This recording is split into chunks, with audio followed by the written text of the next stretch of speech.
Jesus, come over here. Mary and Martha, come over here. Okay, so you remember you sent word. Come over here, Mary. Come over here. You sent word to Jesus, your friend, right? And you said to Jesus, Jesus, my brother is sick. Can you help us? And your expectation of that, our own expectation of that would be, yes, Jesus is our friend. He wants to help us. Lazarus, on the other hand, gets sicker and sicker and sicker. So you're getting so sick you need to lay down. So go ahead and lay down right over here. Jackson was very excited about this, I'm sure. He gets to lay down for the rest of the night. Are you guys jealous? Yes. Lazarus just died. Your brother just died. The issue here is this. We read in Scripture. Look at this. It says that Jesus waited 2 days. Look over in verse 5. It says, now Jesus loved Martha and her sister and Lazarus. So when he heard that Lazarus was ill, he stayed 2 days longer in the place that he was. Now, here's one of the things I want us to talk about, is that this is the next part of our worship. Worshiping on the hilltop is easy. It's what we need to do. It's where we want to be. The relationship's close. But now we're at a different part of worshiping, a different place for worshiping for Mary and for Martha. They don't know this quite yet, but here's the deal. You prayed, you asked Jesus to help you, and Jesus waited 2 extra days. And your brother died. Here's the question we have to ask, is what happens to our worship?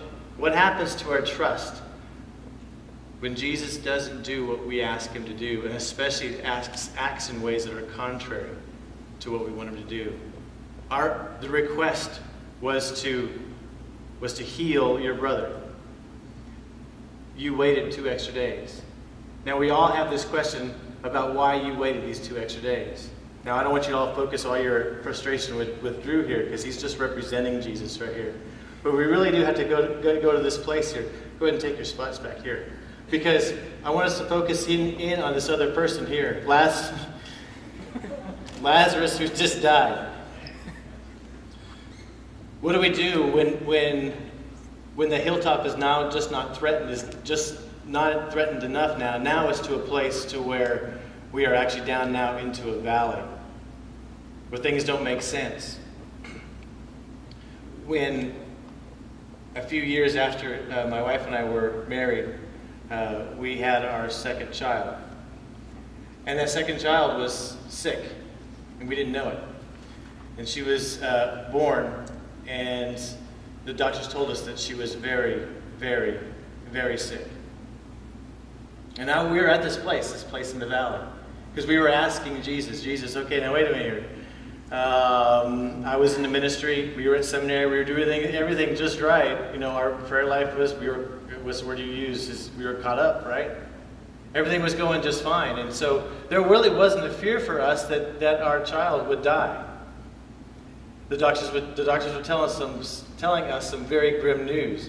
But we had faith. We asked Jesus for help, and he's not going to let this baby die. She got sicker.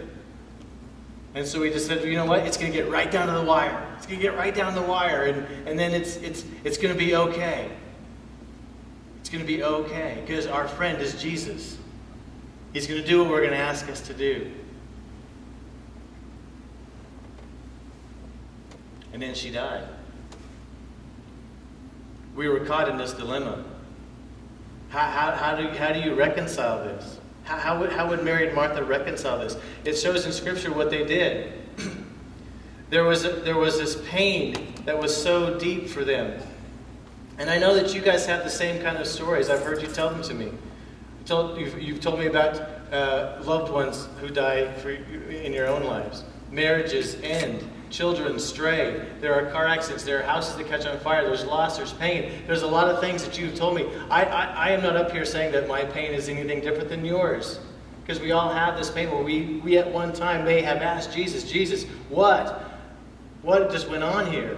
I thought I was your friend. I thought I was somebody who was close. I did everything right. And now all of a sudden I'm in this place. I don't understand what's going on. And so here is this pain that's inside of this valley. And here's why I like this story. Is because we are given a glimpse of what God does in the midst of this pain. There's one thing that happens here. There's a conversation that Jesus has with his disciples, right? So here's our disciples right here. And if you look over into 8, look at verse 8 here. It says, the disciples said to him, Rabbi, the Jews were just now seeking to stone you. Are you going to go there again? Here's why they're saying this, or asking this question.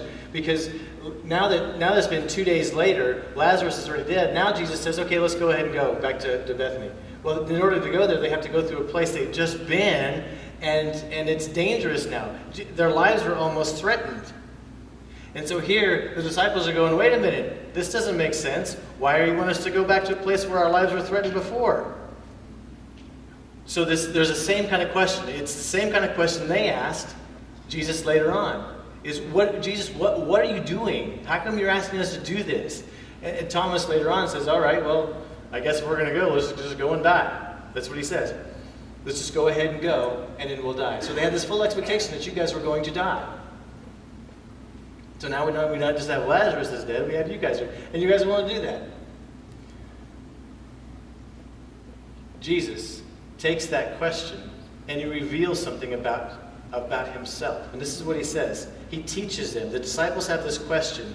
If we go back, we're going to be killed. And Jesus teaches them this.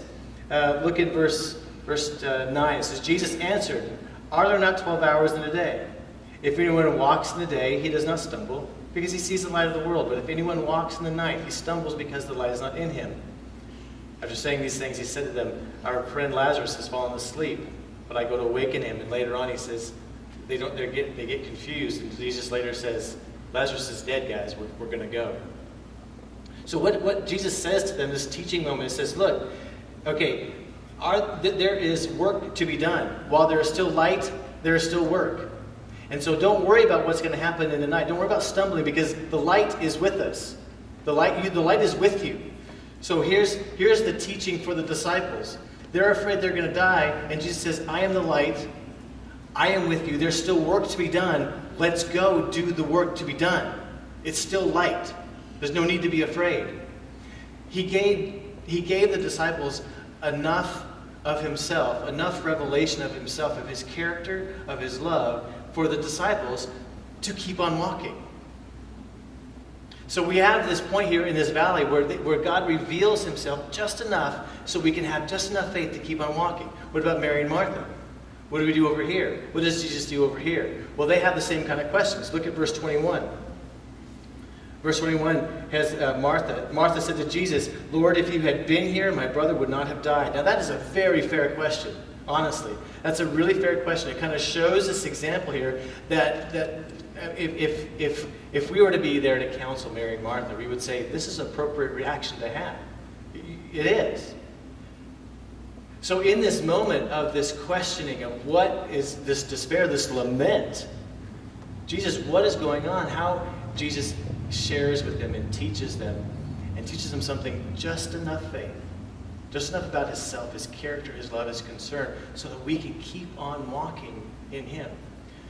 One of the things that Josh has said before is that believers keep on believing.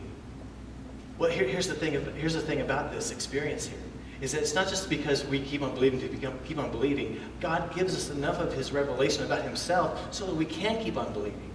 It's not in our own strength to keep on believing. He says, here's what I'm going to do. Here's who I am.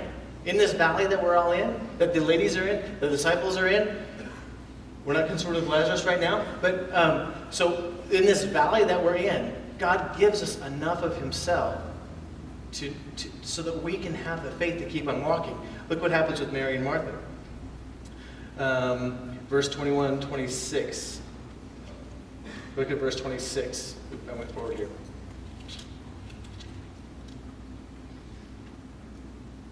Verse 26. Martha, look at verse 24. Martha said to him, I know that you will rise again in the resurrection, the last day. And Jesus said to her, I am the resurrection and and the life. Whoever believes in me, though he die, yet he shall live. And everyone who lives and believes in me shall never die. Do you believe this? And she said to him, Yes, Lord, I believe that you are the Christ, the Son of God. Now there's another group of people in this scenario here, and I'm going to have you represent those people. Mary and Martha, their brother died, and there are people there that are consoling them, that are comforting them, and they're Jews. There's a Jewish congregation kind of surrounding Mary and Martha, and they're there to comfort the girls, the ladies, okay? And so, but we also know a little bit about who these Jews are. We see them later on in this passage. And I'm just going to go ahead and describe them to you in this way. There are three different types of Jews, and you're going to represent those people, okay? There are those Jews who are convinced. They've seen enough of what Jesus has done. They're convinced that Jesus is who he is. There's also another group where they're just confused. They're just looking at this and they're going, okay, well, I kind of know what's going on here, but this really doesn't make sense. And there's another type of person in this crowd of Jews, and they're the closed. So I want to ask yourself, again, we have some other people to connect with. We have Mary and Martha over here. We have some disciples over here who are close to Jesus and working. Now we have some Jews. They're non-believers. But some of them are convinced of who Jesus is. Some of them are kind of confused about who Jesus is. And some of them are closed about who Jesus is. They don't want to know who Jesus is. And so we see this response of all these people. And what is the response of the Jews? We'll take a look. It's in verse 36.